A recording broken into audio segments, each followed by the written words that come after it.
Underdog Podcast. It's your host T. Lee and my co-host Jack Cowden will be live today as usual.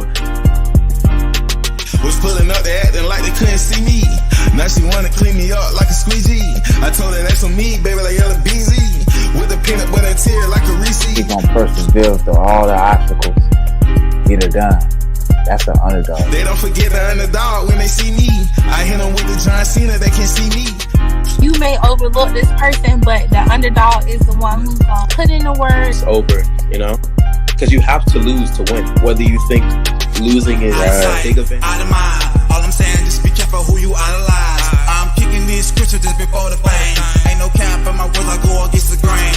So I always believed in life. I took so many risks to make this thing happen, you know what I mean? I'm always working, bro. Like I said, I'm energy driven. Underdog can put you on your ass. The underdog can put you on game. The underdog can show you something that you didn't know. Can't go down. All you can do is go up. So are you gonna stay where you at, or you gonna move up? We're the bangers. For the bangers. He said he's nervous. This is his first time doing it. Cut her ass off, if she get that, I can read.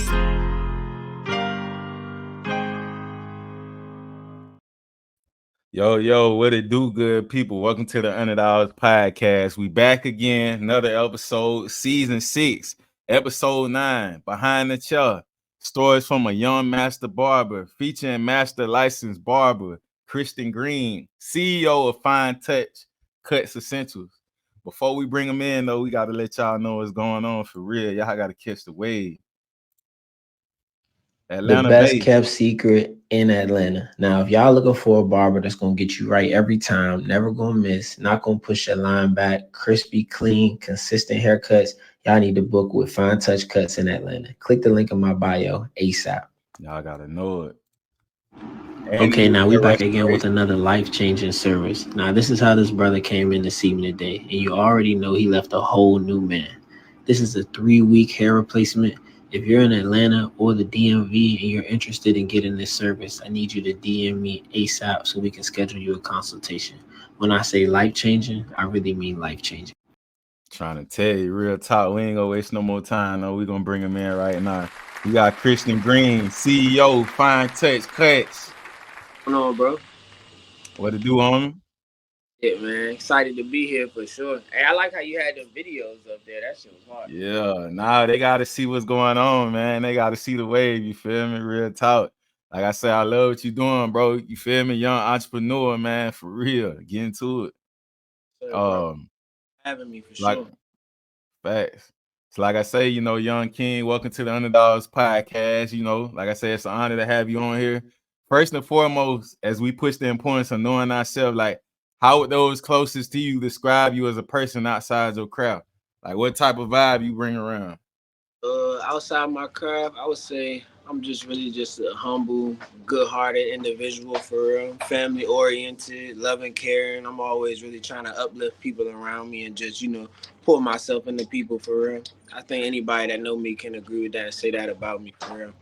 I leave my imprint on people for sure. Any way I see I can help or contribute to what they got going on, I'm always down for it, for real. I want to see everybody win. Nah, facts, bro. You just gave a lot of game right there for real, like in the game of life, how everything works, you got a good understanding of it, you feel me? So, nah, that impression right there is everything. So, as we're almost at the end of 2024, how has this year been treating you thus far? And what are some things you learned that fueled you and is preparing you for next year? To be honest, I think 2024 has probably been like my best year out of the last few years. Just only because I just made a whole switch from moving from the DMV to Atlanta, where I had all the motion here for real. Everything was solidified. I was comfortable. And then I moved to a whole new city where I'm pretty much building a business out there from the ground up. So it was real humbling for real to kind of get back to the grind, get back to the footwork for real, and kind of like hit that reset button for real, keep me hungry and just keep me going for real, because I felt like I was getting comfortable. So that's probably like the best thing I could take away from this year for real, and why I appreciate, the way this year has gone for real, because it's like I ain't getting as much money in Atlanta yet, like how I was getting here, but I feel like in order for me to get to that next level, I needed to be like humbled and broken down a little bit so I can like, appreciate what I got before, I get them blessings and go to the next level for real. Nah, fact, cause they on the way, bro, for real. So, man, we gonna start from the foundation, though. Tell the people where you from and what it was like growing up there for you. From your perspective, cause you told me you moved around a little bit. So I say I ain't gonna really base you in one area. I'm just gonna say, where you from and growing up, what your perspective was like. I'm from Maryland, so I grew up in a city called Waldorf, so that's about 30 minutes from DC, about yeah, about 30 minutes from DC for real. And then like all my family is DC based and PG County based. Um Growing up for me, I grew up pretty good. I grew up two-parent household. My mom, she's a entrepreneur, business owner. She owned beauty school, so that's how I got my background in education in barbering. Uh, so yeah, I grew up pretty good. Like I said, two-parent household for real, for real. I pretty much had everything that I needed for real, for real. The tools to, you know, um, be successful. It was also like a lot going on, like in my family and in my household that I feel like from the outside looking in, the average person wouldn't expect. So like I always say, like I feel like based on my family and stuff like that, our family dynamic, I feel like I got like an education to both sides of the street for real, for real. So it just made me like well rounded. But I hooped, play sports coming up and stuff like that. Always really been a hustler for real. When I was young, I used to go downtown in the city and sell waters during the summer and try to get money and pretty much anything under the sun for real that you could try to do and get some money. I done tried it for the most part. Nah, bro, you sound like the cheat code, bro, for everybody in your age range. You feel me? To give game, bro. I mean, even outside of your age range too, because this stuff that people need to hear. You feel me? Because some people, they just need an extra understanding. You feel me? How this life thing work. It's just about when you catch on to it. Some people catch on to it later. Some people get it early. You know. Um. Oh yeah. So, what life lessons did your mother, a master stylist, instill in you that you still apply to your work today? Um, I would say like a lot of things, but I would say probably one of the things that stick out the most that I always it's two things that I say from my mom that stick out the most to me. One of them being the fact that like see my mom, she from the country, she from Florida, she from Ocala, Florida for real. So it's Mm-hmm. dirt roads. It's like the countryest of the country that you could think of. She moved here when she was 13, and she's self-made. Like started from the bottom, and had my sister at like 20, and really did her thing. But like one of the main things I take away from her is like she just stayed down and like did things the right way, and she didn't like rush her process or try to go the wrong way to try to like expedite the process for her. So she like just a prime example of like you can really take your time and just put the work in and still be able to achieve everything you want without having to go the crooked route basically. And also she always used to tell me when I was younger, like she always used to tell me like I always want to start off at the top basically. Like she always just tell me like remember you can't start off at the top. Sometimes you got to start off at the bottom and work your way up. Basically, kind of just reiterating the same thing I just really explained for real, for real. So that's just something to always replay back in my mind for real, for real. Just like you got to start somewhere for real. You can't just start off exactly where you want to be. Right. Nah, for real, man. I feel like it's processed with everything, I'm actually rereading a book right now called Atomic Habits, bro. You feel me? It's basically just telling you small habits over time compound into a bigger situation. Just like money. You Yeah, stacking a little money here and it add up to something eventually. hell yeah, So I feel like if anybody, whatever you doing with your craft or passion about, if you just realize, like you say, start at the bottom.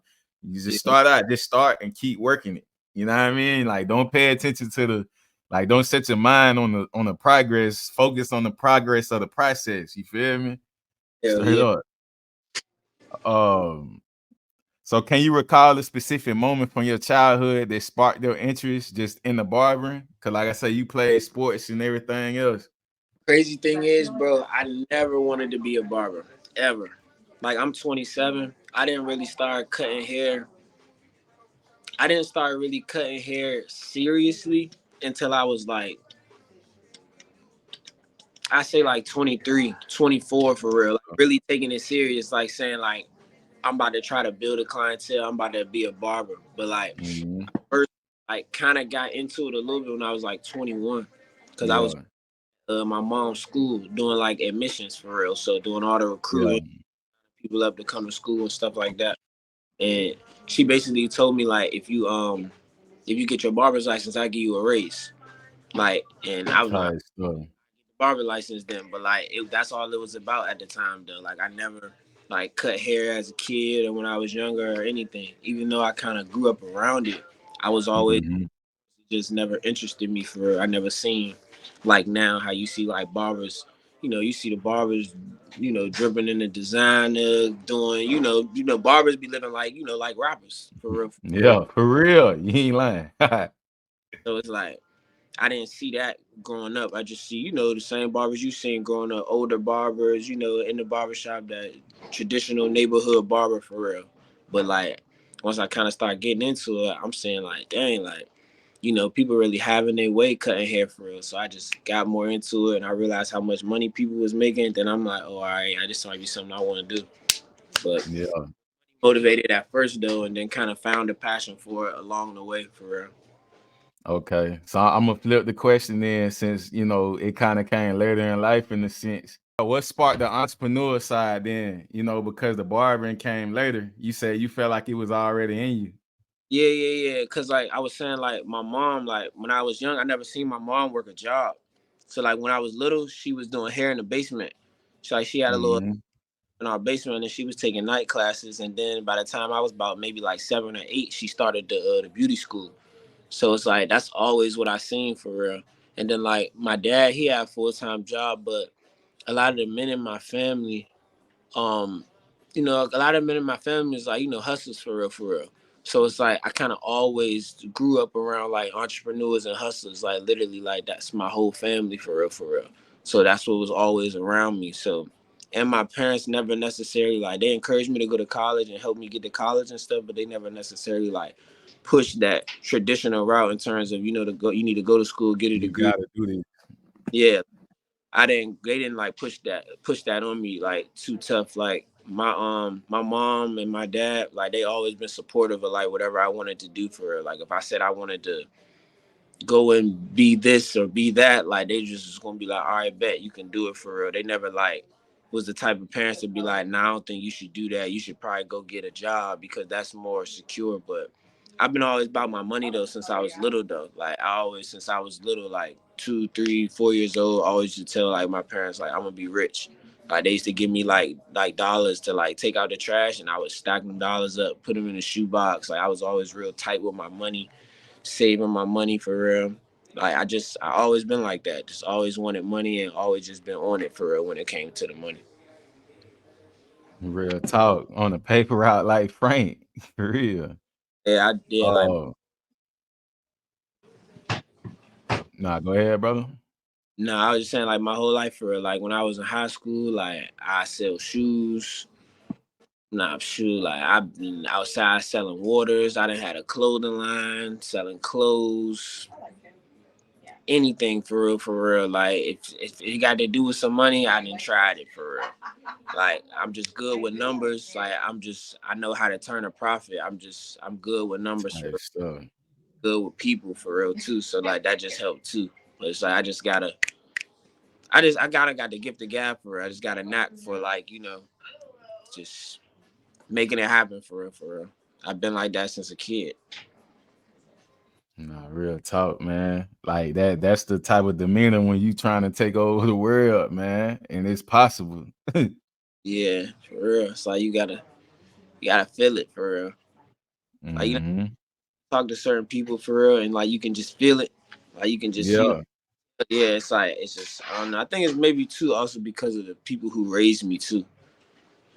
Like I definitely think it's like I do truly believe like some things you just get from your parents for real, for real. Like some of it you don't even gotta necessarily be taught it for real. Like it's just certain like your mom, your dad, certain aspects of them that's just in you for real, for real. Even the stuff that you might not even want to be in you for real, but it's like part of you no matter what. It's either you gotta embrace it or if it's bad for you, you gotta try to, you know, should have weeded out for real. But yeah. Nah, I feel that, bro, for real, all the way.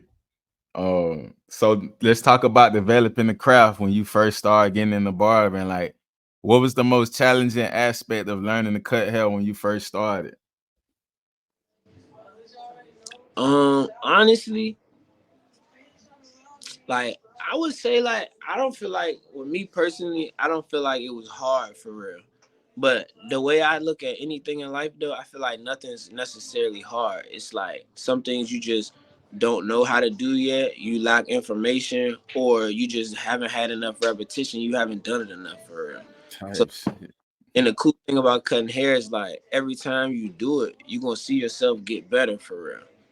So it's like you get to see your progress along the way. So like I never really been the type of person to like be down on myself or anything. Like anything that I try, I always eventually get good at for real. Like anything for real, for real.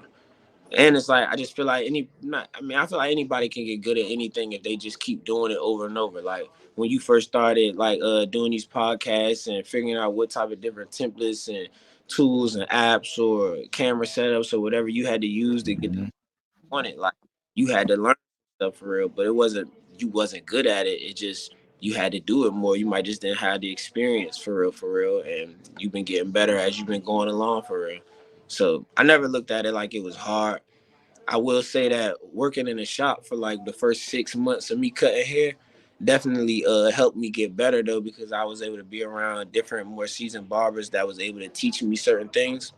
But like I just now really started like watching other barbers on Instagram probably like this past year. Really not really once I moved to Atlanta for real. Like I was Mhm. on like all the social media barbers that everybody know. I didn't know who none of them was for real. Like I just met this one dude named Sly Huncho. Shout out to him. He like a real popular like barber on social media. He got like millions of followers. I ran into him in Cumberland Mall passing out flyers.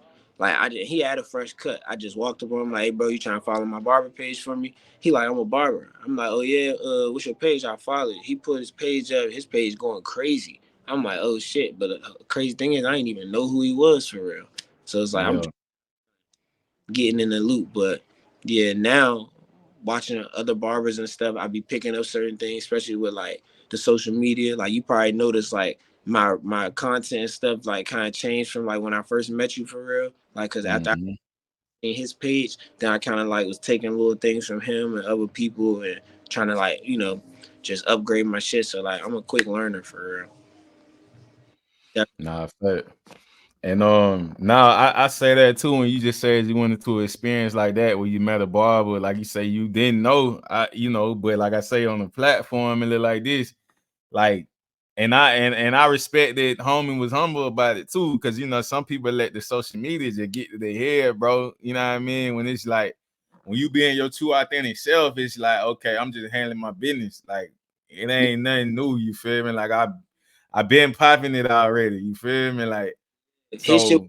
was too, bro. I'm talking about like he go to his page, like I followed him. He like, yeah, I'm about to follow you back. He go to his notifications.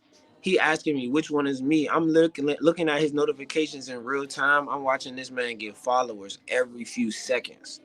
Like page really going up. But Mhm. like he cool for sure. Follow me back. I DM'd him. You know what I'm saying? He DM'd me back. He be liking some of my posts and stuff like that. Like that was like a good experience for real, for real. Like to know that there's people out there that's like, just on some, some real time for real. Yeah, cause like I say, bro, even if people popping or whatever on those social platform, bro, it's still a whole world full of people that don't know you.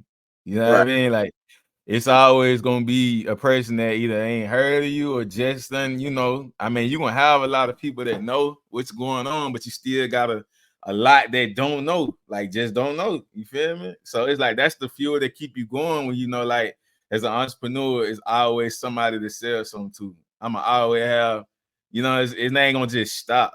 Like it's always gonna be somebody, you know what I'm saying? Like Hell yeah. that's the beauty of it. Nah, hell yeah. That shit. Yeah, nah, for real. It's like, and that's one thing I love about Atlanta too. Like, everybody got something going on, like opposed to like living here, like transitioning and living out there. It's like it forced you to kind of be on your grind. Also because you feel like an opportunity is right there. You feel like you want conversation away. Like how now I'm on your platform. You know what I'm saying? Like that was one meeting, one conversation away from us, connecting like how we doing now, which could bring forth more opportunities for real. Like it's real good network opportunities in Atlanta, in that Atlanta area for real. Like, comparing it to where I'm from in terms of the DMV. So like, yeah, Yeah. piggybacking on the other question you asked me before, like it's definitely like, yeah, this shit turning me up for real, for sure. Yeah, as it should, bro. I mean, nothing wrong with home. Don't get me wrong, bro. I love my city and where I'm from, but sometimes you feel like how they say a fish in a bowl, bro. Like I done became a whole shark now. I can't fit in the fish tank. You feel me? Like I just can't. And there ain't nothing wrong with that. That's just the growth, bro. You know what I mean? It's an ocean. It's an ocean, bro. It's no longer a tank now. So it's an Yeah, ocean of opportunity, dog. yeah, Uh, bro. Sometimes you need new environments and stuff like that, new surroundings, so you can grow for real. Like, you fuck around, reach your ceiling somewhere else, and you might think you was, the best you could be, but it wasn't until you got into a different environment that you realize, like, damn, I had a lot more ways I could grow or a lot of things to work on for real. I was just the biggest, like how you say, like you that shark in that boat, mhm. the ocean, so you can really grow and explore and really level up for real. Facts, bro. So, what specific techniques or skills have you focused on perfecting, over your barbering career so far? Um, I would say in terms of like specifically cutting hair, um, Because you do restoration as well too, but I mean, yeah, that too. Hell yeah. I mean, honestly, I guess nothing. Well, not one specific thing. I just focus on being consistent and trying to be the best I can be. Accepting criticism for sure. Like, cause like even now, like I'm not one of the type of barbers. Like I'm not like I always tell my clients, like I'm not like no bougie type of barber for real. Like I cut hair. I'm a barber, but I'm like a regular dude for real. For real. Like yeah, asking my clients, like, is it anything that you think I need to work on that you didn't like last time? Like one of my clients was like, I like how you cut my hair, but I think I just want you to do my mustache a little bit more like this instead of like this. So it's like stuff mhm, like I'm always learning and willing to like accept criticism and grow in whatever areas, but definitely trying to perfect the craft of doing the hair units for sure, just because like it's a real lucrative sector in the hair industry for sure, and that's gonna get me from behind the chair and have me making my time more valuable. Because like for the hair units that I do the last like 2 to 3 weeks, I charge 200 for them. For the ones that I do the last 3 months, I charge 500 for those. But that's like really on the low end for real, because I'm just yeah, like it's people like the girl who class I took, her name Mickey the Barber. Shout out to her. I took her class in New York City. Um, at the time, which was like about almost 2 years ago, she was charging like for the 3 month one that I said I charged 500 for. She was charging like yeah, 850. So type shit. eventually do my own classes and stuff like that. Like how I went and took her class. Like right now, I'm in Virginia right now at my mom's school. I be coming back here once a month doing clients. So eventually, I want that to transform to me coming back here once a month to teach a class here, having a class in Atlanta, having a class here. Eventually, hitting different cities and teaching classes the same way how she was doing for real. So. Nah, fast, bro. But yeah, I guess that I'm definitely trying to perfect that right now for real. And then with the cutting hair, just staying consistent, keeping my eyes open, and continuing to be a sponge for real, and also getting better with social media. Definitely. Nah, fast, bro. Like I like that keeping your eyes and ears open, bro, because it's like it's always something to learn, bro. Some people be feeling like they just done with learning or they know it, bro. And it's just like it's always something changing and you gotta keep up with it. You're gonna get lost in the sauce. You feel me? Like that's like today's time trying to wear big ass jersey, some big ass clothes, bro. And like, bro, it's over now. Like, let that go, dog. It's Yeah, real. yeah, and shit, man. And I ain't got nowhere near enough money to be acting like I ain't got nothing else to learn.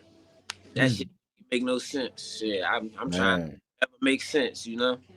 Man, you can be a millionaire and a billionaire and still be like, bro, it's people that touching way more money than you that you still got most stuff to learn. You feel me? Like, I don't feel like that allowed to ever stop. To teach you too. Shit, you can learn something from anybody. Shit, even kids.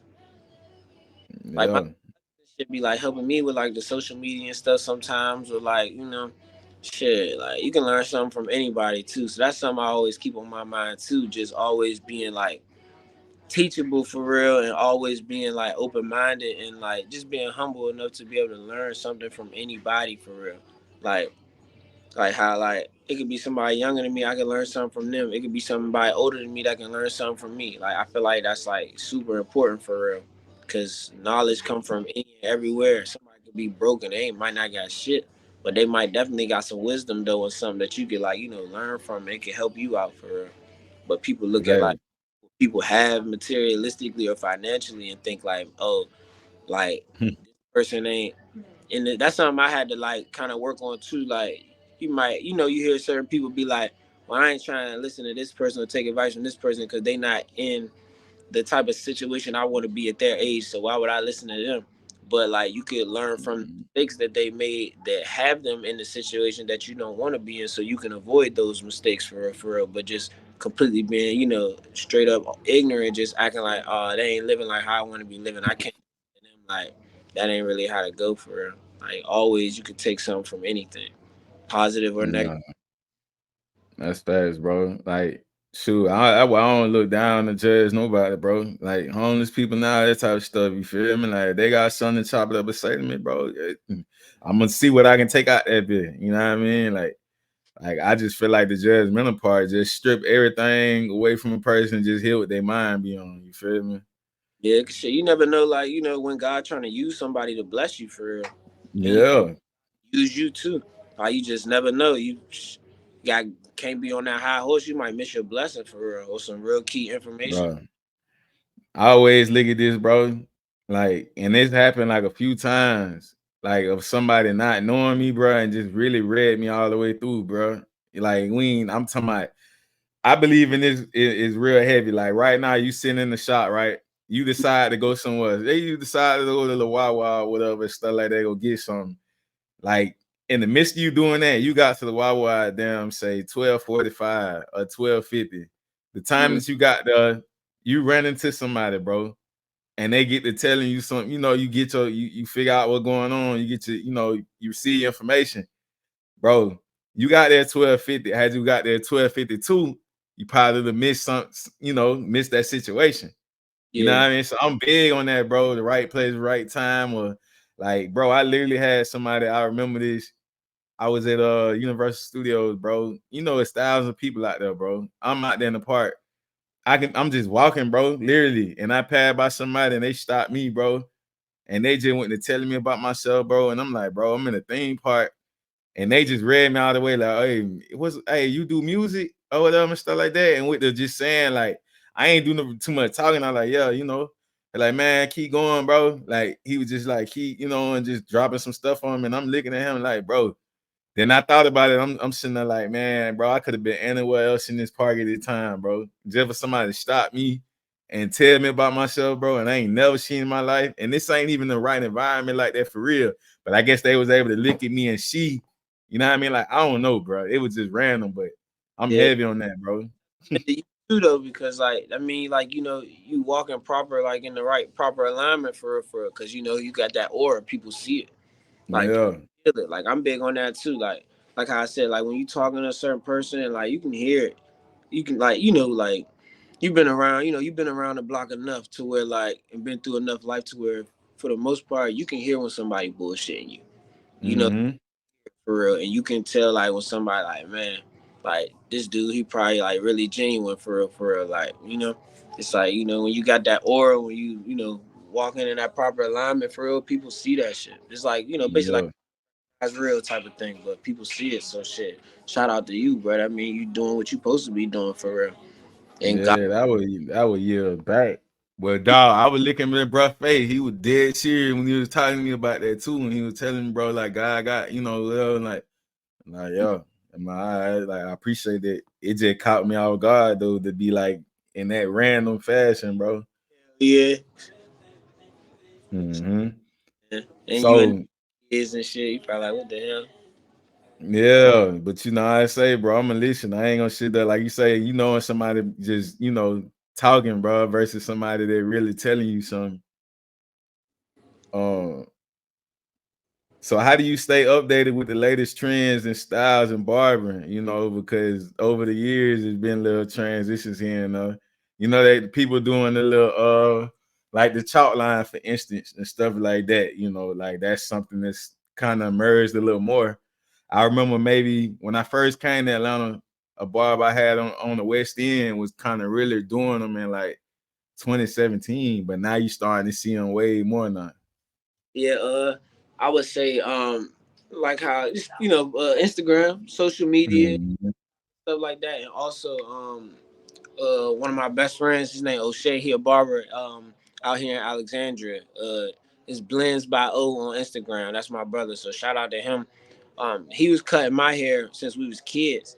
Like before I even thought about being a barber, he been cutting hair for real. And like, so I definitely say like having somebody like him in my life, having good people around that like want to see you win. It's not haters, and like y'all could be doing like me and him a prime example of like two people who in the same field, and I learned something, I'm going to tell him right away. He learned something, he coming to tell me right away for real. Like we, you know, always trying to pour into each other and give information. So I learned a lot from him because he been in it longer than me, like cutting hair longer than me. And yeah, he be on it. Like he be on it, telling me when the newest clippers about to drop and stuff like that. Like a lot of things, like even with certain aspects of like my routine and the way I cut and like some of my finishing techniques when it come to shaping up clients and stuff, I got from him, and as well as other barbers that I came across too. So just being able to learn from other people too, and like I said, networking with having the right people around you for real. So yeah, that helped too. Cause bro be dropping some gems on me, I'll be dropping some gems on him. So yeah. Nah, facts. So can you describe the journey with into the hair restoration? Like what even made you start lit? Well, I know you know the money in it too. You described as lucrative because I heard that before from a barber saying that. But what motivated you to just lock in on it? Was it just a hustling? You just like let me just learn something to add on to the umbrella. Like I'm not just a barber that cut hair. I can do hair restoration too. Shit, bro, my sister, bro. It's crazy because my mom the one who encouraged me to cut hair. My sister, she's the girl Mickey the barber who Yeah. class. My sister, she showed me her page, and she was like, look at this girl right here. Look what she do this. I looked at it. I look at it the same way everybody look at it at first, like, oh nah, like you know what I'm saying? What is this? Mm-hmm. But she like, I'm like, okay. She like, look how much she charging though. I went to her prices. I said, oh yeah, I need to do that. Yeah, I'm like, Yeah. sure. So it's crazy because my sister, uh, one of her best friends, who I also call my sister too, and my mom, they pretty much my class is like 650, like as like a birthday gift. They all pretty much put the money up for me to go and take my class for real. So I went to New York. I went out there, stayed the weekend there, and took the class, and that's how I got into it for real, for real. So my sister, for real. If it wasn't for my sister, I probably would have eventually seen it, but like she the one who really put it in my face and was like, "Yeah, you should do this for real." So definitely shout out to my sister. That's how I got into that. And then once I seen the money that to be made, like I'm real persistent for real. Once I decide I want to do something, I'm not gonna stop until I get it, master it, know how to do it for real. Like I'm locked in, laser focused on it. But yeah, my sister, she put that in play for me for sure. Nah, for real, that's what it is. So, like, what are the most common types of hair loss encounters, you know, amongst your clients? Like, and what's your approach like for each type? Like, what's the most common you come across when you're doing them?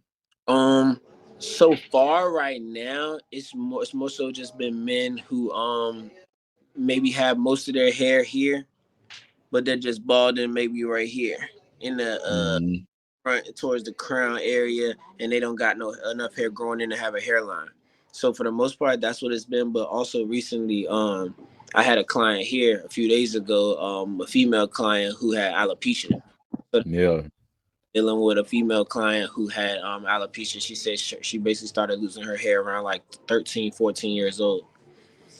So yeah, but for the most part, just regular male pattern baldness for real, for real. But like I said, Yeah, I deal with somebody who had alopecia, so I'm pretty sure I'll be getting more clients like that like in the future. most definitely. So do you like have a specific like consultation process with a new client? Like or like what key factors you assess? Yeah, so right now what I'll do is, and like for anybody watching this, paying Instagram to promote your posts actually works. So literally every single hair unit client that I've ever gotten ever has come from me paying Instagram to promote my posts, it popping up as a sponsor ad on people's feed and them DMing me. Literally every single one. I'll pay maybe $25 to promote the post for 5 days and Hmm. 100. So it's an easy, simple, beneficial investment. But when they reach out to me, I ask them where they're located. I'll tell them they can either book a consultation for $20 or they can send Hmm. their head to my DM, and then we pretty much go from there for me to kind of match up their hair type and things like that. But yeah, it's pretty simple for real. Just matching up their hair type with the hair that they already have, and just me just assessing their hair so I can get a visual on how I'm gonna do it, and just for me to see what I'm working with for real. But pretty simple. Yeah. Nah, you drop game with that, bro. When you said you just pay Instagram 25 or something for 5 days, that's like almost like investing in the stock, bro. Every every client I've ever got for hair units has come from that. Like literally that video you showed, the lady Hmm. she DM'd me because she seen that video. The dude who was actually in that video, he booked with me because he seen a previous video. Like I got a hair unit that I gotta do when I get back to Atlanta this week. Probably towards the end of this week, the hair should be coming in tomorrow. I got a hair unit that I gotta do. I charged him 500 for that. He did like a $250 deposit, and then he gonna pay the other 250 when at the appointment. But like because of me promoting them posts, like not only I got motion here, but I got motion there too. But that was all a part of my plan though. With moving, like my plan was to get more hair unit clients. So not only could I come back in here and service my regular clients to like help with my bills as my business grow in Atlanta, but the hair units will make coming back and forth more beneficial too because I'll be making more money. And like I said, I Hmm. teaching classes in different cities, so it's like a stepping stone to that. Like start getting clients and having clients in two cities, eventually teaching classes in different cities. So it's just it's all a part of the plan, but the plan has definitely been working for sure ever since I moved. Not necessarily everything ain't necessarily happening as fast as I wanted it to, but everything has been working and going according to plan for sure. It's just the timing, but you know how that be for real. You on God's time, so He ain't gonna give you everything when at the time you want it. You ain't gonna appreciate it the same if you just get it whenever you want it. So I would say that's the phase of life I'm going through right now for real. Just being able to, like how you said, appreciate the process while you still making progress for real. For real. Bro, I always say this, bro. I just really thought of this the other day. If you like life is a game, right? So if you ever played Street Fighter or Mortal Kombat, bro, and you just played it for your first time or whenever in your life, when you hit that finisher move, bro, to play the game, bro, I feel like that is where I be at when I don't know, like you said, I don't have enough information. I don't know, but I'm still gonna try it. So I'm gonna mash all the buttons, bro. I'm mashing all the buttons until I hit that move, bro. Like I ain't gonna just let life just kick me down like that, bro. We gonna hit all the buttons, bro, and pull them special moves out, bro, for real. But And that's how I go about everything. you can learn from everything too. So it's like that's like the best one of the best parts of life for real. Even when you failing, you can learn. Like you could take something from any situation that don't necessarily go right. You could take something from it. Like relationship don't go right, you could take something from it to take in to do it better the next time. So it's like as long as you learning, you progressing for real. So it's like however it go, however the chips and the dollars like stack up. Like as long as you learning and progressing, it's like you still winning because you growing. Facts. So when it came to starting the business, so what motivated you, to transition from, working in the shop to where it's like, all right, I'm finna start my own barbering business? So I worked in a barber shop for about maybe 6 months, and then COVID. Mm-hmm. So I was like doing house calls. I was like maybe taking a few clients at my house here and there. Cause I was still like in the beginning for I ain't had no clientele. I was still in the building process once COVID hit. And then once the COVID restrictions eased up, I was like, I didn't want to go back to a shop because and not like trying to talk down on barbershops because every situation is different. It's just my experience and how my Mm-hmm. me feel. But I realized that it was too much drama in the barbershop amongst men for my liking. Like a little bit too much gossip and drama amongst men, and it just didn't really sit well with me. I didn't really like the environment for real. And also, like, I'm a people person. Like, I got good interpersonal skills. Like, I like talking to people and stuff like that. But at the same time, I kind of like doing it on my own time. So it's like I like that I could just Mm-hmm. to work and it's just me. I don't got like a whole line of dudes that I feel obligated to speak to or they might feel some type of way and stuff like that. Like I like being able to just come in and do my own thing. In terms of like, necessarily not working for anybody in a sense, like in that regard, I never seen myself working for anybody for real. I didn't really work I haven't really worked too many jobs even coming up for real. I really only worked for my mom. I worked a few jobs for like maybe a few months here and there, and then I either quit, Mm-hmm. fired or like they tell me I couldn't get off or something. I wouldn't come back. I just like having like complete control over my life for real. Like I always been kind of like that too. I never had a specific career path that I wanted to like follow down and say like, yeah, I want to work for this company. I want to do this job. Only thing I ever thought about being was like a lawyer at one point. Like when I was little, I used to say I wanted to be a lawyer, but then my mom she told me you gotta go to extra years in law school. So I'm like, all right, scratch Yeah. college that long. So, but that was like the only other thing though. Fact. So when you decided to start your business up, like were there any unexpected challenges you faced when starting a business? It's like some things that you can look at now, kind of in the sense that like, all right, if I would have had this when I first started, because I mean, obviously you learn a lot more since when you first opened. Uh, I would just say knowing more so what I need to put my energy into learning about for real. Like I do wish that I was more educated or seeked more knowledge on like that how social media is really like a strategy and all of that. I'm thinking like, my work is good. I'm just posting, but it's a way you post. It's the, a Yeah. way to do things for real. So like I would say like earlier on, I wish I could have been more strategic with social media a little bit more, or at least had access to the information for real to be able to do so. So that's probably the only thing. In terms of challenges, I would say the only challenges I really face with starting a business is just like I said before, like sometimes things just take longer than you expect. But like that's like normal for real. But I would say Mhm. the obstacle that I've encountered with starting a business has been pretty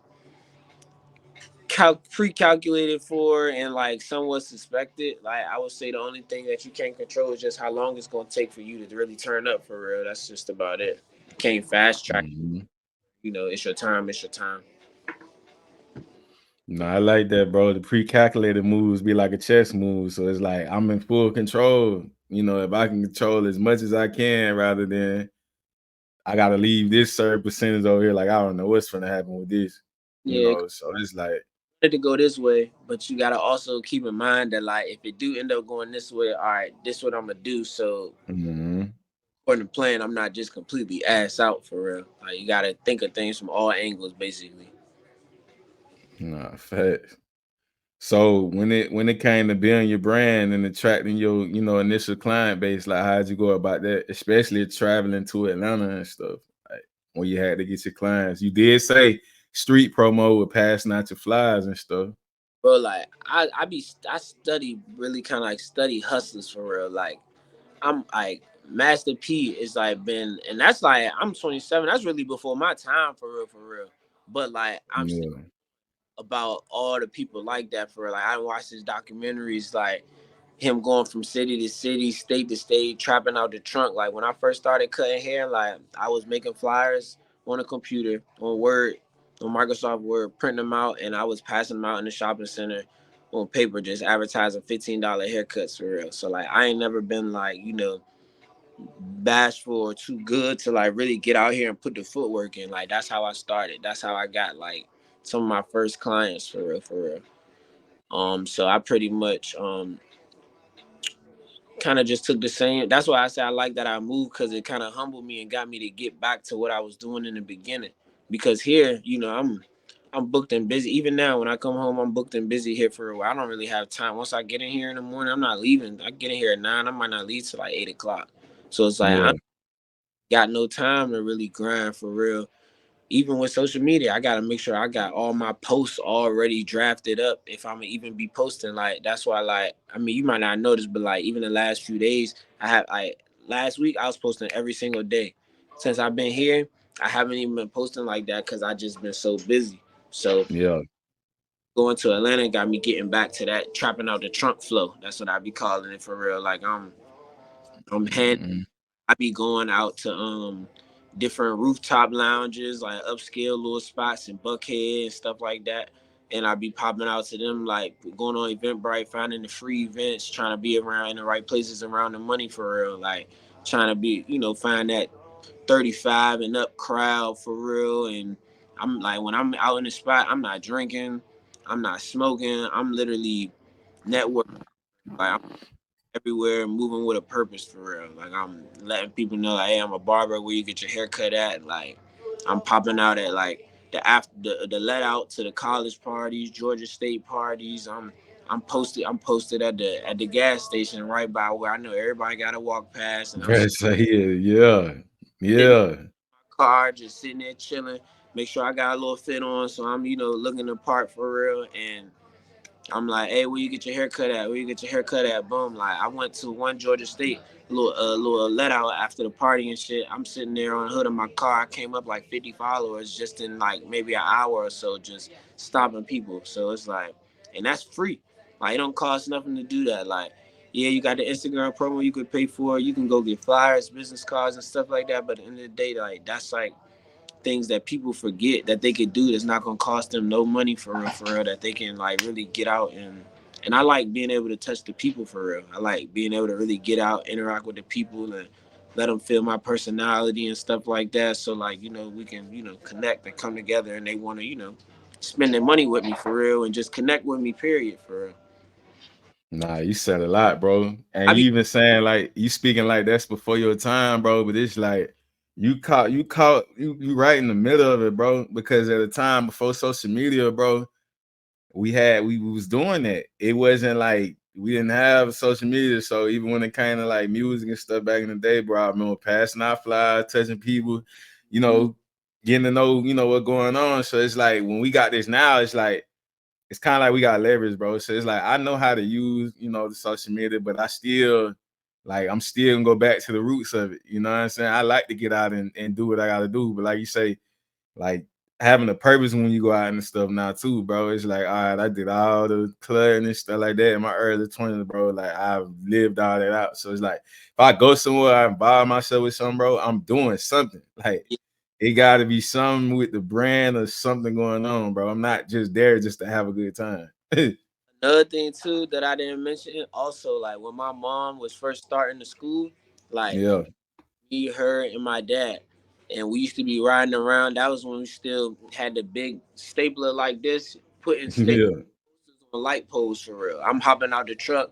I'm holding up the poster for my dad. He putting the staples in. Those was like the early days too. So like looking back on it now that I'm older, I also see like a lot of the things that I've done, like with helping my mom, that like have molded and like I've helped me see how to start a business and how you got to really get out here and put the groundwork in. Like when I was 11, 12 years old, if I asked my mom for like I want some shoes or I want something, like she never just giving me money. It was always like, all right, well I got this book right here, all these people that inquired about school. So you go ahead and send text messages or call all these people. I used to be 11, 12 years old, calling and leaving messages for people on the phone. Like, like, so that stuff I was being groomed on early, but I didn't even know it. I knew that's what I had to do to get what I wanted for real. Like, whenever I wanted some, like, all right, some weeds out there that need to be pulled, or okay, go cut this grass. Like, my parents never like really just like uh just gave me stuff for real without me like being able to like work for it or realize hard work, or like I Mm-hmm. go do whatever for real. Like even right now, um I got a relationship going on with the people at the suites that I got my suite at, like the building owner for real. Like at nights and stuff, I be vacuuming, cleaning up, like to get a couple dollars knocked off my booth rent. I'm in there mopping the bathroom floors. I'm in there taking out the trash. I'm in there cleaning the toilets in that joint, the sink, everything. So it's like no job too small. Like I come from being here where I got all the motion, making what I'm saying, really 6-figure income for real off cutting hair to moving out there, building up from the bottom, going down, going from zero, and willing to clean people toilets and shit like that. Like like it's whatever for real. Like I'll do it, whatever for real, Nah, bro, you just dropped gems, bro. Like, for real.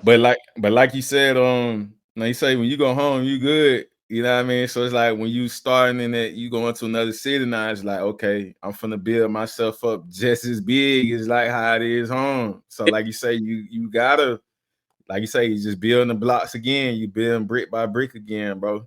But it's like you established, like you say, back home. You say you book, you can. But it's like, all right, I gotta take the brand on the road. I gotta take the brand to another location now. Yeah, and It's like buying a house in a new city. cost of living cheaper down there too. So it's like I'm trying. It's like I can make the same money that I make here out there, really probably more for it, because you know how they charging in Atlanta for haircuts. Once you cut a celebrity, it's over with. So it's like Mhm. I can make the same money or more and still take advantage of the cheaper cost of living. So it's like Atlanta is just kind of, it's the long run for real. It's gonna take some time, but it's gonna all work out and be real beneficial like later on down the road, more than it is right now. Facts, man. So what's been your biggest surprise since relocating to Atlanta though? When you first got down, like Mm, just the culture, however, from your perspective of the city. I mean, I got cousins that live there, so like even before I moved, I was back and forth a decent amount. Like I've been out there, Mhm. so like So it's different though when you visiting versus when you finally move though too. yeah. Like, But like every time I did move, though, I'd be kind of in the mix though. mhm. Ain't like I'm just like going to like the tourist spots and stuff like Yeah. outside with the people for real. And I would say surprise. To be honest, I would say the biggest surprise is okay how literally every single a few things. I guess how every single day or night can feel like a Saturday. People go out every single night in Atlanta. Yeah. That's one thing. um the price that people charging for haircuts. I didn't know people was charging that much for haircuts in Atlanta, like because cost of living up here higher, everything a little bit more expensive up here. So like I'm almost thinking there's a chance I might gotta lower my prices for real with going down south. But like they Mhm. more than most of the barbers out here for real. So that was a surprise too. And I think those was probably the two biggest surprises. And like my personal opinion, I feel like the traffic isn't that bad if you like hop on the road at the right time for real. Cause you know how they talk about the Atlanta traffic, like they act like Mhm. the world. But I feel like if you hopping on the interstate during rush hour, then you gonna be Yeah, yeah. You might as well start barbecuing on the highway because boy, you'll be sitting there. bring you a something. Mhm. Yeah, I would say that's So so what do you think are the biggest misconception about the barbing industry that you feel? biggest misconceptions about the barber industry. Hmm. That's a good question. I never really thought about that for real. What's the biggest misconceptions about the barber industry, like from a client standpoint? Yeah, from somebody that that may not be involved. You know how it's always that when you got an outside look of it versus when you actually into it, you know, that people might not understand about it. Okay, I will say this, because just speaking on me personally, I feel Hmm. I'm not like a lot of barbers because I feel like a lot of these barbers are bougie. Like that, I feel like a lot of these barbers like be Hollywood for real, for real. Like they cut one celebrity, they start acting different, or like they just like it's good to take pride in what you do, but like I don't know, I see a lot of barbers just kind of act like real like Hollywood type for real, and I feel like that starts to become somewhat normal to where like a lot of people expect barbers to kind of act like that a little bit, and then like they meet Hmm. somebody kind of down to earth, and I'm like, I'm not like that at all for real. And like how people be like cheating on your barber and stuff like that with other barbers. Like me personally, I don't care about that. Like it ain't that serious to me for real, for real. Cause it's like if you gotta go get a cut from somebody else, you gotta do what you gotta do. Like it ain't that serious. Cause I've known some barbers that really get upset with their clients for real and act funny Mm. over that for real, for real. So I would say like that's something that I do be seeing going on. That's not necessarily the case with me for real. That's one thing I can say. Nah, facts, bro. That's why you gonna win, bro. Like I say, your oil, bro, you've been dropping gems. I kind of already expected this anyway, just from like when we ran into each other, and like I say, from the conversation, bro. You just know when a certain person on a certain caliber, bro. You know what I mean? Like you can understand when, like, okay, you having a conversation with somebody, like, all right, this how far we gonna take this. I can't drop this on them because I don't think this conversation we gonna really go in depth with it. You know. Mhm. Yeah. Um. Yeah, nah, I knew this joint was gonna be. I was excited to do this joint, bro. I knew this shit was gonna be cool for real. Like, and cause like I feel like I'm talking to you like just how we was chopping it up in the shop for real, for real. When you came and got your cut, like it feel the same thing. And I like that we did like meet before, and like had a good conversation before for real. Yeah. Both already know like this is how we both are in real life for real. Like outside of like us being on this camera right now. So like that, refreshing. Yeah. Yeah, like bro, like how you say how the barber, being in the shop with barbers is, bro. I kind of look at that like a podcast, bro. I didn't see myself really even doing this, to be honest, dog. It just was a passion I picked up, bro, and just organically, just off how I move as a person, bro. Like I'm a people person, like on the type of time where it's like, if I'm out and I carry my Oh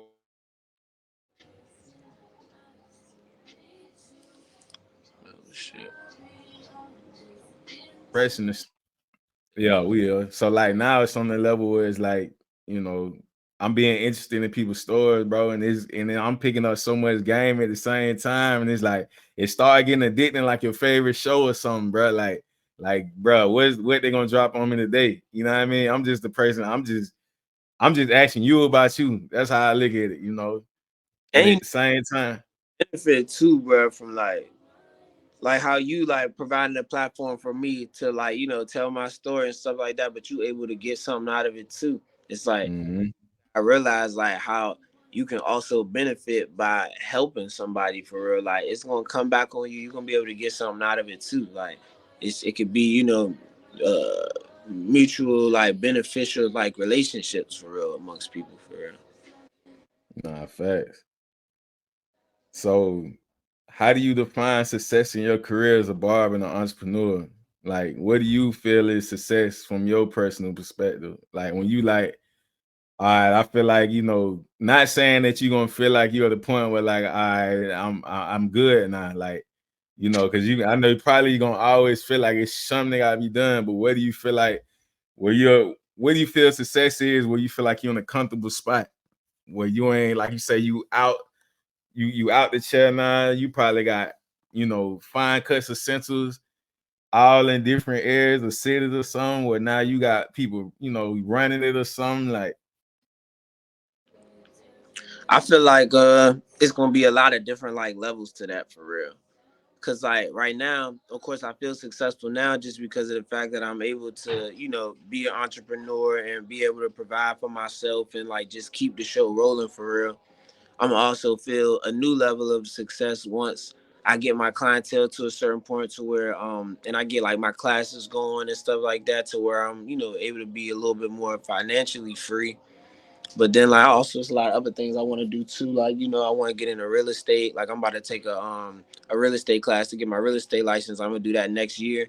So I'm gonna eventually do that too. And like once I get to the point where I got my money working for itself rather than me putting in exchanging my time for money, that's when I'm gonna be Yeah. like I'm almost, to that top level. But then I think the biggest thing that I'm gonna have to navigate through all of that is managing like relationships and when I get to that point where I'm married and have kids and stuff like that, like once it's time to like balance that out as well, that's gonna probably be like one of the like hardest things for real because like I'm a real driven person. I like to have like that laser focus on what I'm doing. So like once it's time for me to like really have to like balance that too, when I got all this other stuff going on, like that's gonna probably be another one. I feel like once I get that down, that's when I'm gonna be like, all right, I'm there. Like I know how to manage family, marriage, Hmm. work, everything. So it's like different levels and different thresholds to this journey of success, I would say. But like I said, like I feel successful right now, just being able to, shoot, just chase my dreams and make it work for real, for real. I feel successful right now in the present, honestly. Facts. Because they always say you gotta embrace the moment, because we be so focused on like what's ahead, sometimes it be good or bad, but the All right. focusing on what's ahead, when the good perspective is like you say, you being pre-calculated, like, let me, what I'm saying, kind of figure this out before I step into it. Like I go with my best moves. Yeah. But then it's like, all right, let me focus on like appreciating where I'm at now in this journey too. Like we Yeah. gotta pat ourselves on the back because it's like, all right, no matter how the roller coaster is going, bro, it's like where you at now, it's like, but I'm here. Like, you know what I mean? I'm getting it done. Yeah. Um, Celebrate them small wins. That's something I just kind of started like drilling into my head for real. Like making sure I celebrate the small wins. Like I get fact, they matter. unit client, like I make sure I like congratulate myself and not just look at it like, man, I ain't nothing. Like we a long way from where we gotta go. Like Garrett, like you see them posts and stuff. Like remember like you in a spot that you once used to want to be in or stuff like that. So it's like kind of trying to maintain that mindset too and being thankful and appreciative for like where I'm at now. Facts, because shoot, I mean, you did it. You know what I mean? Because it's like you gotta, you in control of your own destiny, and like I say, you control your identity. You control how most things go. Yeah. Um, so in your opinion, what qualities set a great barber apart from a good one? Like, Consistency, really. mhm, For real, I mean, because it ain't really no aspect of life for real that you're gonna be able to have success without being consistent. So like consistency for sure, that's like the main thing. But if you got personality too, then that's gonna really put you over the top for real. Like if people really like you as a person and like being able to like be around you and talk with you and stuff like that, then mhm, like and I feel like with my clients and stuff like you've been in there, like we have conversations like this for real, like more yeah, like we not really talking just really just shooting the shit, talking a lot about girls or just like rap beef or like regular barbershop talk. Like it ain't like mhm, don't have regular barbershop traditional barbershop talk. We talking about like really like life for real and stuff that can like help us like grow as men for real. Like we having productive conversations like with substance for real. And like fact, I like conversations like that just because like I'm trying to get something out of it too, other than the money that I'm about to get for cutting your hair for real. Like I meet so many people. I've learned a lot of my way of thinking now has come from people that I've met for real. Like facts, especially bro. financially too. Like I met so many people, like certain savings accounts and different like things dealing with the stocks and investments and real estate stuff that I just didn't know about before I came across a certain client that was into it and they put me on game. For real, bro. Let's say this like the circle of life, bro. It's a each one teach one situation. So it's like we all connected, bro. Literally. Um, so what do you see like far as your future aspiration? Like what do you see your business in the next few years? Um, so I'm definitely trying to get some celebrity clients for sure. I wouldn't mind working on like a set of like some TV shows or movie sets, like cutting hair or doing hair units and things like that. Um, Definitely, I plan to start teaching my classes next year. Before the year is over, I plan to start teaching my classes next year.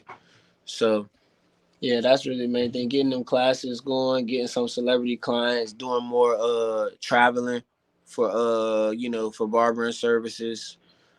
Getting flown out to cut hair and stuff like that. And yeah, for the most part, within the next few years, business wise, yeah, like one of my end goals right now is I want to eventually like the building. I want to eventually own my own building and have my own salon suites. So like that's like my in terms of barbering, that's like one of my big goals. That's eventually what I want to do. I don't really want to have a barber shop, really, but I want to own a building and like own the land that the building is on and Mm. have the barber have the salon suites in there. I like how you said that on the land that is on first Yeah. instead of just buying it on top of it already. Like, yeah, facts. hmm So, what advice would you give to someone considering a career in barber? Like, they're aspiring to be a barber right now. Um, I would say do it for sure. Go for it.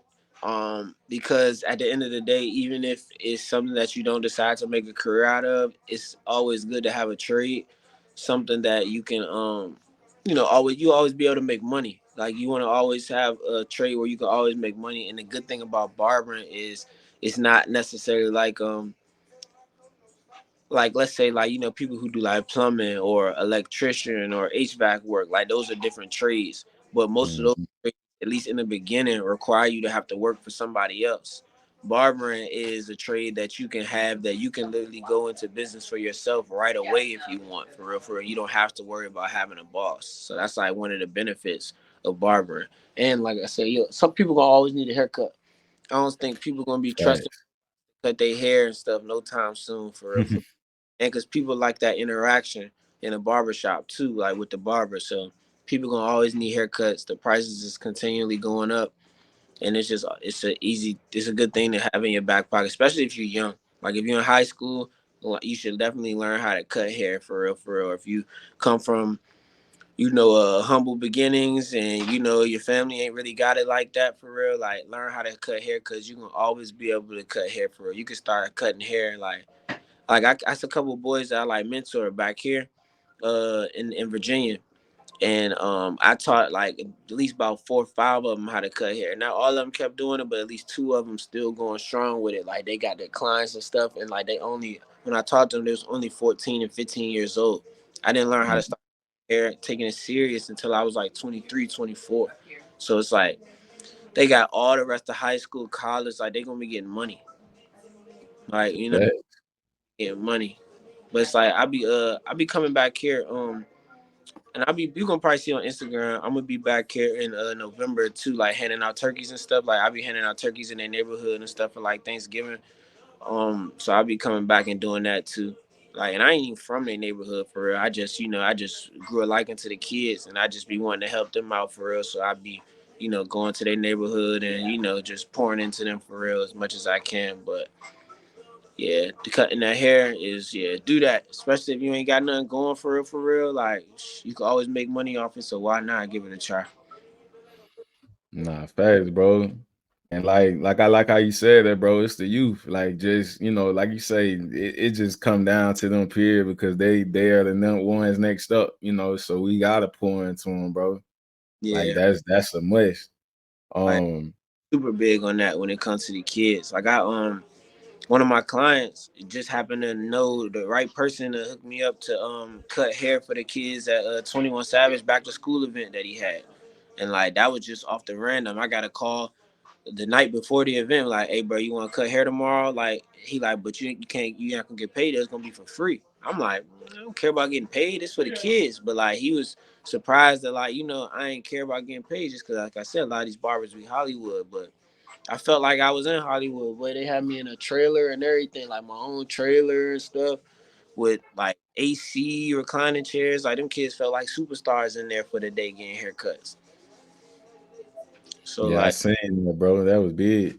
just to go back to what you was saying, we was talking about earlier in terms of like, the right conversation for real, or just, the right relationship. That's one thing I love about Atlanta though, for real. Yeah, just to piggyback what you were saying about the personality, bro. When somebody actually like you, like when they like you as a person, bro, it don't matter what you got going on, bro. Like people are gonna feel like I need to support that just because you being you.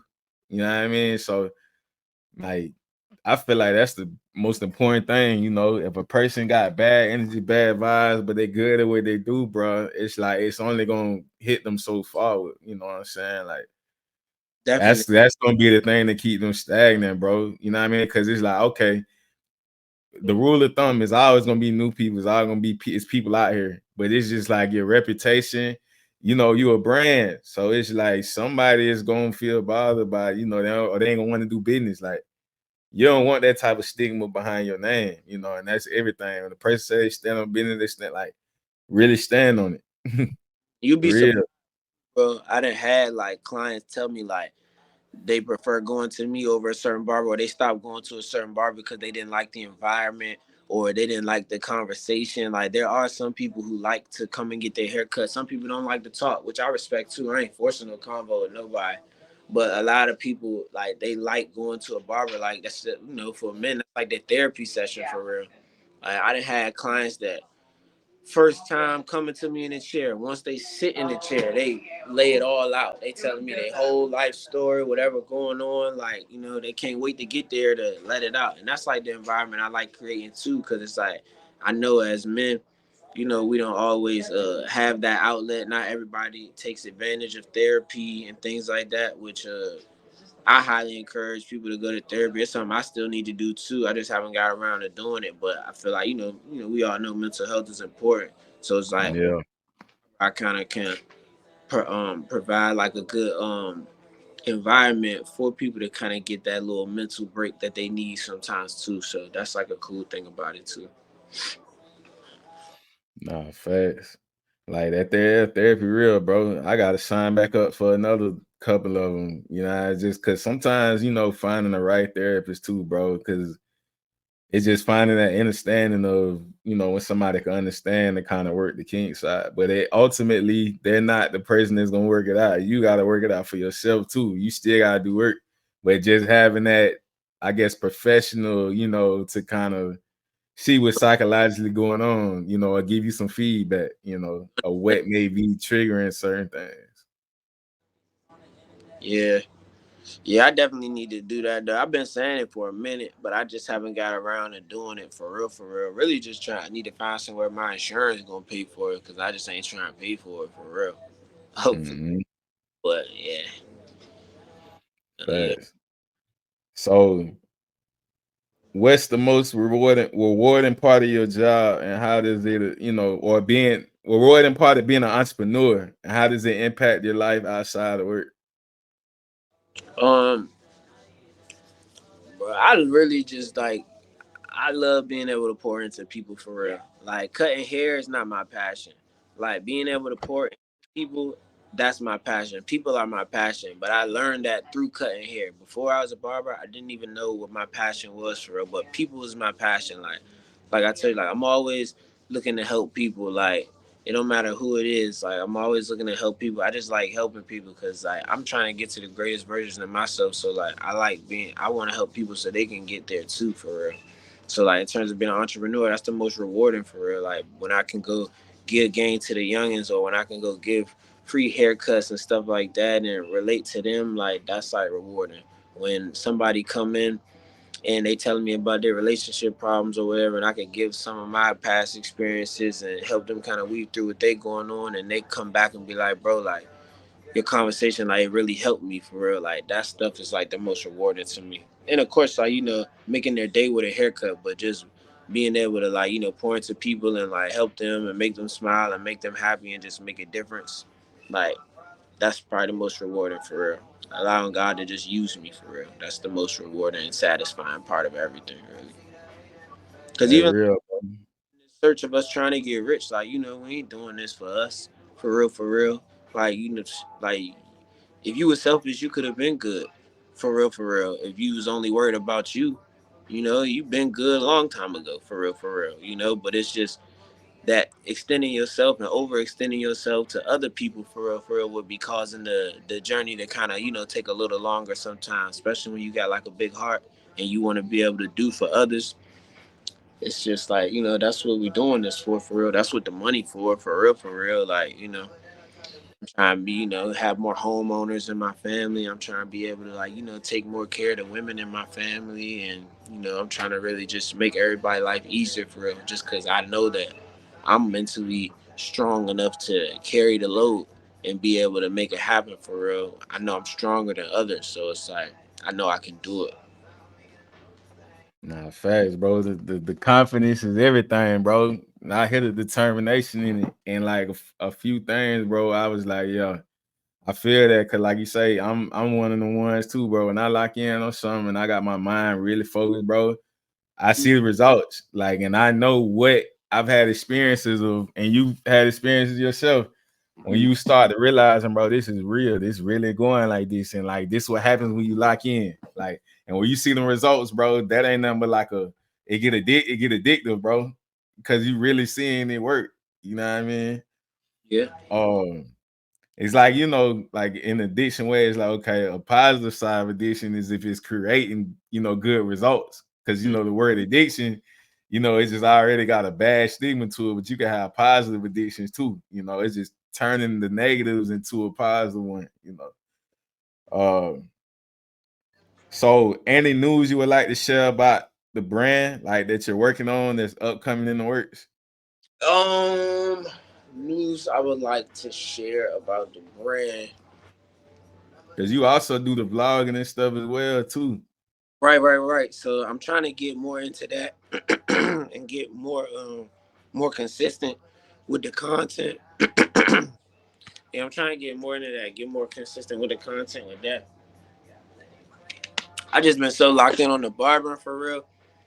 It's just I've been trying to like find balance and put the same energy I've been putting into producing barber content to the lifestyle content. So I'm kind of like that's where I'm at with that in that stage of that right now. But I would say the only news is, I mean, I'll probably be having some merch coming out. I got a hair oil that is called Serenity Oil. I think I got some right. But this my hair oil for real. It's pretty much the best hair oil you're gonna be able to use for your hair, all hair types. It promote growth, prevent hair loss, moisturize the scalp, eliminate dandruff. All organic ingredients, peppermint scented, made and bottled by me and the boys I was talking about. They helped me label up and bottle and mix up this last batch too. But this right here is A1 though. Best hair oil in the world. I'm not just saying that because I make it. It's like hair crack. If you use it, you're gonna love it. So really, I'm revamping this. I plan to do like I got it on Amazon too. Um, but I gotta like restock and stuff like that, so it's unavailable right now. But I got sell it on Amazon too. And but I'm gonna do like a restock and kind of like I got like a rebrand coming up, but that probably like next year for real. That's like on the back of my mind. I want to like add some more details to the labeling, put some more like make the labels more detailed, do an actual like maybe release or a little rollout, like really just put a little bit more love and care behind the marketing of that product right there. Yeah, and I'll probably be coming out with some merch and stuff like that. I got a graphic designer out here. Shout out to him. It's a LCLB Apparel on Instagram. Best graphic designer. He do all my logos. He be keeping me laced with the merch. He made this for me, and then it got like my I don't know if you can see it for real. It got like my On the back. Yeah. But he liked that. He about to have some. I got my logo that's on my as my profile on my business page. That's like the merch that I'm really about to wait on and get that done up. I probably have some merch coming, and shoot, eventually, I'm gonna be a household name basically in Atlanta soon to come, real soon for real. I'm basically like one or two clients or a few conversations or a few handshakes away. I feel like from really like going crazy and really being one of them sought out barbers.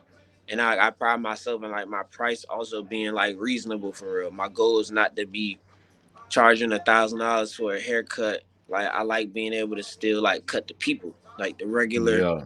everyday 9 to 5 working people for real. Like so I can still network and uh, fellowship with them for real. So it's like I'm not really looking. Like I said, I do want some celebrity clients, um, but I'm not necessarily looking to like. I'm not gonna be the type of barber that's going. Let's say I cut I don't know, Lil Baby or somebody tomorrow. So now the price for everybody is $150 or something like that. Like that's not the type of person I'm looking to be for real. Like that's why I got the hair units because that's my more so luxury service or like high price service for real. So that way I can still position myself to make different types of money while still kind of being able to like um maintain like my integrity for real with the way I charge people for haircuts. So like that's kind of like my goal with that too. So Hey, new real. be one of the best and most affordable barbers in the Atlanta area for real. Already and for real, just more people gonna know about it. Real talk. And like you say, man, that hair oil gonna be like a can of mirrors, bro, in every household. You feel me? But it's gonna actually get used, boy. I'm talking about, that mirror was so thick, boy. You had that bitch forever. Nah, definitely, yeah. Do not need the Murrays. Murrays is pomades should not really be being used in your hair because it clog your pores for real for real. Mhm. Like natural oils is more so the way to go to keep your hair and scalp and stuff moisturized, less build up. So yeah, definitely. But Right. that's the best products you're gonna be able to use though. Anybody that use that product, they love it. They get hooked on it. If you buy a bottle, you need to really buy two because your girl gonna be in yours, stealing yours, and putting it on her hair. So Hey, yeah, nah, I'm definitely gonna cop that, man. Um, I also got an artist. I got an artist to send you too, bro. Like he in a graphic designer, he an actual artist. Like he, whatever you envision, bro, whatever your mind envision, he gonna. I'm gonna send you the stuff that I cooked up with him. But he that for real. He gonna actually draw it out, bro. Like, and his price is affordable too. I've been doing good business with him for a while. On some cover arts and personal stuff too. Um, yeah. so any shout outs or recognition you would like to give to those who've been supporting you along your journey? Man, everybody, man, for real, like everybody. Um, I would be naming people forever. I'm gonna try to just think of people. Um, I mean, of course, my family. Family. God for sure. My family, God, my girl, my support system. Anybody really that's been like, everybody know who they are, and I always show my appreciation. So I don't gotta get too specific, but it's a lot of people that's been a part of this journey with me, and that's still supporting me. Even the people that's supporting from afar and that I might don't talk to, but that's just keeping up with what I got going on and just in tune with what I got going on, whether they like a post or not, but they still just, watching and waiting for me to blow. Like shout out to them too. And just, anybody who been supporting me and just rooting for me to win for real and, speaking highly of me even when I'm not around, anybody who's supporting for me, shout out to everybody for real. Real talk, Christian Green for the people. You feel me? Fine touch cuts essentials. So We got one bonus question, man, before we get you out of here. If you could master any one advanced technique that you haven't learned, what would it be and why? advanced technique when it come to barbering, right? Yeah. Mm, Master advanced technique. Shoot, I guess that I haven't learned. What is something that I haven't learned that I want to know how to do? Oh, so also next year I'm gonna take a class to learn how to do SMP scalp micropigmentation, where they do the tattooing of the head to kind of give the client that low bald stubble look. So that's something that I haven't done yet. Shout out to my boy Sinclair. His Instagram is Sinclair Grooming. He own salon suites out here in Maryland. I think it's called Signature Salon Suites in Temple Hills, Camp Springs area. I think Camp Springs. Shout out to him because he teaches the class and I'm trying to teach his class. The chair I'm sitting in right now is actually his old barber chair that I bought from him. Like, it's my first barber chair. Still. But yeah, that class right there, like people pay like 2-3K to get that service done, like upwards of like 3,500 to get that service done for real. So that's something I look to add to my arsenal next year for real, so I can go ahead and get that money, man. Gotta get it, man. Real talk. I Got, say you on a paper route for real.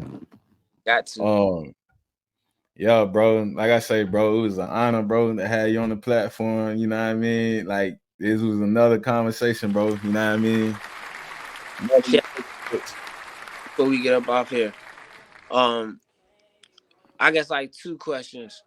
Like, what you think has been what do you think is like within this past year pertaining to whether it's business life or whatever, but what do you think is one of the best things that you've learned for real to kind of help your growth process as a business owner and as a man?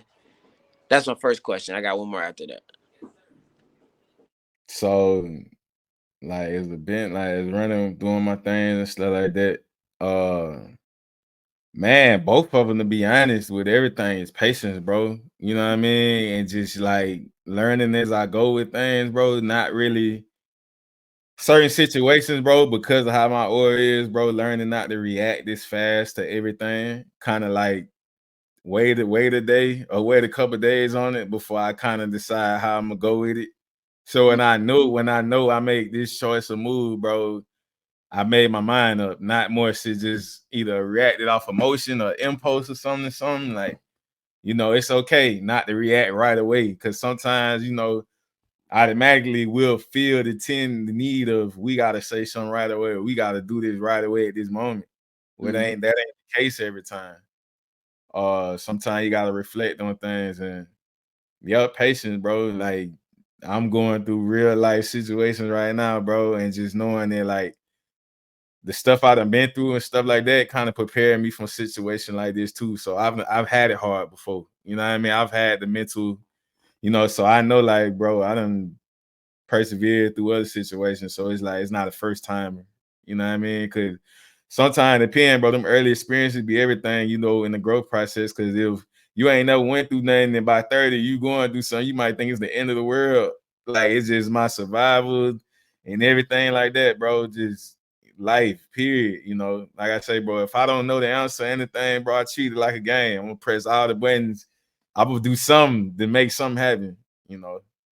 Yeah, I guess another question I would ask is well, I guess like a two-part question, like where do you see yourself, kind of like the same thing you asked me, like where do you see yourself or want your business to be like within the next like few years, and also what is something right now when it comes to your business that you feel as though like it's like your focal point in terms of what you think you have to work on to like get yourself to that next level outside of like just exposure, just more so just like infrastructure, or just something you think you got to work on to like further your business.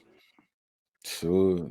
Get the business right, bro. Like really like where I ain't really got so much funded out my pocket. Now it's using the other people money, bro. So rebranding the LLC. I had a clothing company that had LLC behind. But now with this underdog movement and everything going on, I'm just gonna decide to just, because like I said, of course I'm an artist and stuff too. But with this, everything will fall under one umbrella. So I got to rebrand. The Underdogs Entertainment LLC Mm-hmm. is in the works. So that's gonna have everything in one, nothing really separate from each other because me as a person, I'm the tree. So the Mm-hmm. branches is everything they got to do with whatever I'm doing, but they all correlate with each other. Yeah. So a person might like you say, pouring into people and stuff like that, bro. It's like okay, when you think of this platform, of course we are music based because like I said, I'm an artist, so you might see post the music or whatever. You might see my personality. We like to laugh, a lot, joke. You might see some funny stuff. Then you might see some motivational stuff as well, stuff that promotes growth. So you're gonna either see three of them things, bro. Like, so you get a piece of everything. But Yeah. yeah, overall, that's what it's gonna be, bro. Like for the growth to happen, for this to go next level, bro. Get that business in order, bro. Build it up, bro. Build it so I can start expanding and stuff more. I will also I'm about to start doing interviews in Atlanta and start doing them more in person too for the people that want to do in person.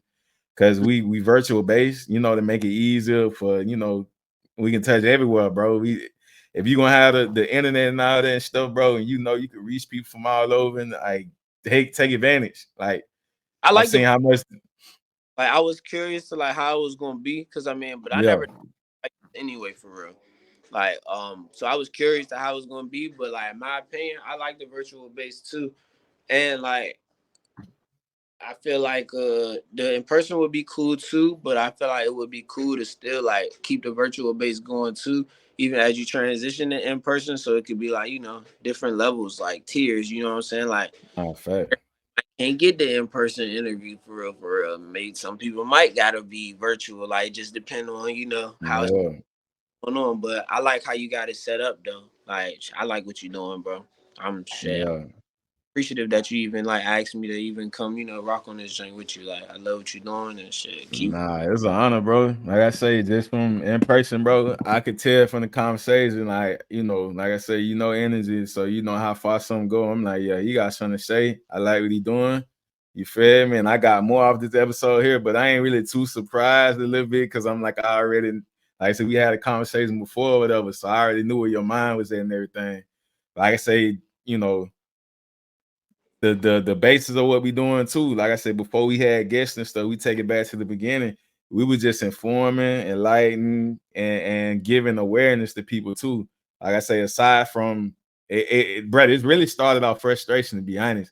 Because as an Mhm. artist, I see other platforms and they, like you say, as certain environments in the barbershop, they gossiping, they interviewing the artists snitching on their shares or telling all this stuff that ain't supposed to be told. And it's Mhm. like culture vulture, bro. So I say, you know what? We're gonna change the narrative instead of complaining about it. And I say that all the time. I ain't never not once reposted something and bashed these platforms, saying anything. I like we just gonna change the narrative, bro. We gonna create our own space. So Hell it's yeah. like, okay. It's like you said, the process, bro. Trusting the process, but seeing, what has happened in the midst of everything, bro. It's been like, yeah, this it. Like just making it happen, bro. They say virtual and all that, and just understanding the purpose. When I said, okay, it wasn't until a couple episodes ago when guest T. Dot Wicks came on and he kind of gave re-clarification to our purpose, bro. He said, if you ever watch Lion King's like the circle of life, it's like we got our garden, bro. We started our garden with no crops, right? So when we started getting the guests that come on, they start planting their seeds, bro. Now they bloom crops in our field for people to eat and digest information, bro. You Mm-hmm. know what I mean? And at the same time, we roll the red carpet out and give you your flowers that you deserve for what you're doing, sticking to your plan, starting the journey, and everything in between. Like people need to hear the real what's going on.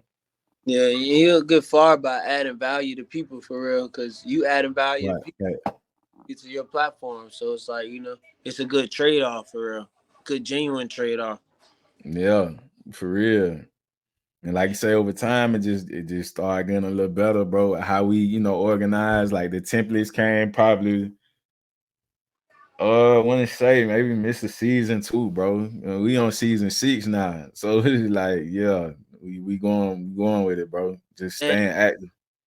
I can't wait to see the everything blow up for you. So one day I can give me one of them. I'm trying to be on this joint like Boosie be on DJ Vlad. Yeah, real talk. Oh Real God, talk, man. I Like I just say, nah, for real, bro. You one of the ones, bro. Like, yeah, it gotta happen. Like I tell everybody, bro, like once you lock in with us, bro, like we been locked in, but we gonna always, it's an infinite amount of support, bro. So we share anything, whatever. If it's something going on, like I pop up on people too, bro. Sometimes it just get content too, just to come support whatever going on. If I can get the still like the, like I say, bro, it's duality. Like, hey, all right, I'll push up, like, whatever and stuff, come support the cause. appreciate that, bro. Yeah, so and we also re-invite, guests back on too. We like the passenger, bro, and you driving. So we just riding along the journey as well, So yeah, that's how we keep everything, like keep everything close, bro. You know what I mean? Just keep growing, bro. It's a growth process. So Yeah. definitely look forward to everything, bro. What you got going on, bro, is big. You know what I mean? Just to hear how determined, you know what I mean, you is about it, like that said a lot. Appreciate. And last but not least, before we get you out of here, when you hear the word underdog, what does it mean to you? When I hear the word underdog, I would say for real, the word that stick out the most in it to me is the dog part. But of course, when I hear underdog, I think more so like a person that's being slept on for real. But like I said, it's still a dog though. So to me, it's like a dog that's being slept on. Somebody who really got that fire in them for real to be, to be the best, to be great. But maybe they just might not got all the light on them yet for real, for real. So that's what it kind of mean to me. Real talk, y'all heard it right here, man. Episode 6. I mean, season 6, episode 9. Behind the Chair with the Master Barber, featuring CEO of Fine Touch Cuts Essentials. We had Kristen Green on here. I appreciate you, brother. We're gonna make sure we get the episode to you when we upload it, man. But be easy, brother. Enjoy the rest of your day. You too, bro. I can't wait to see how you stay safe. Odell. Gold mouth, rabbit on my teeth, I got carrots. Open up her mouth and she got vocals sound like Janet. Marble on the floors, but the kitchen kinda granite. Lean color perk, you would think it's pomegranate. I see flying saucers finna roll another planet. It will fall in place if it's meant to be organic. I got crazy lingo, you would think I'm speaking Spanish. I'm something like a pie, never leave without the cannon. I'm enlightened, I got stone around my neck. If you pay attention, I teach her how to earn respect. I walk around with a tag like I'm mad at the rail. People do any damn thing for a check. So what if you got signed labels, throw them on the shelf? I don't ask for help, I just go within myself. Hard times I prevail, I bust up out my shell. I let my nuts hang, cause they don't got no curfew. Gold mouth, rabbit on my teeth, I got carrots. Open up her mouth and she got vocals sound like Janet. Marble